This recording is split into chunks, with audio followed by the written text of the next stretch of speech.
Anne-Élisabeth Moutet is a French journalist and distinguished commentator. Anne-Élisabeth, welcome back. Lovely to see you. This looks like a security nightmare. What's it like living through this? It's very strange because we have about 44,000 railings, which are grills that are 8 foot tall, and that's cross go against streets and forbid you to cross avenues for hundreds of meters. They're all deployed to secure the perimeter, and it's supposed to get better at some stage, but we don't know what the plans are because communication hasn't been as precise as one might have wished.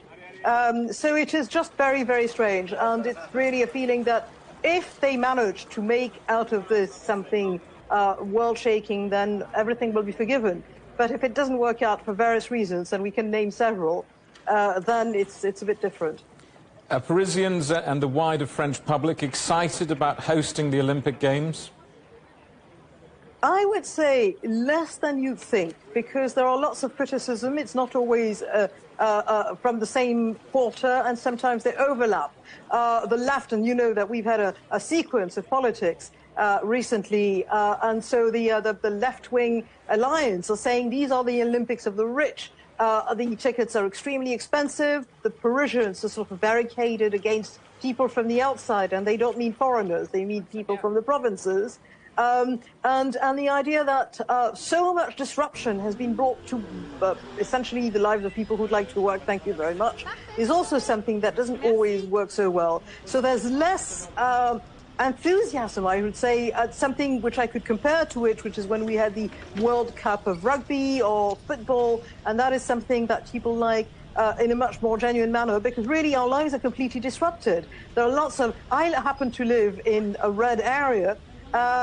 If I want to take a taxi, I need to scan a pass and send it to the taxi so that the taxi will come and fetch me. I cannot invite people to my home unless these people have got also a special pass. All of this makes life a bit more difficult than we would like. We've been watching France's change of political leadership in recent weeks. I wonder how that's affected the preparations for this Games. Presumably, for many senior politicians, this is the last hurrah or first opportunity to jump on the global platform.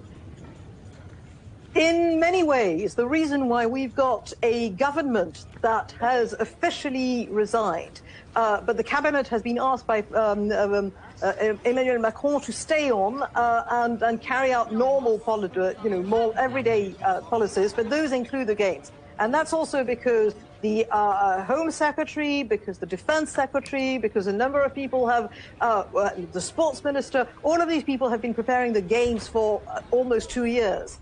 More for some. And the idea of sort of suddenly having to ease somebody brand new who hasn't got all the preparation under their belt, working on it was impossible. But there's also this feeling of impermanence because there's no responsibility. You know, the people who are going to do this, they will go after that and it will be the end of their mandate. Some of them haven't been re-elected in Parliament, some others have been, and they will be in different parties. It gives a sort of strange light to these games which were they were supposed to be the virtuoso games, the games that no city has done since 1896. And we're going to have it on the Seine, we're going to have it on the Place de la Concorde, we're going to have it in front of the Eiffel Tower. The disruption has been massive, and people are not sure whether this is worth it. Anne-Élisabeth, we hope you escape from your red zone. Lovely to talk to you. Anne-Élisabeth Moutet, the French journalist and commentator.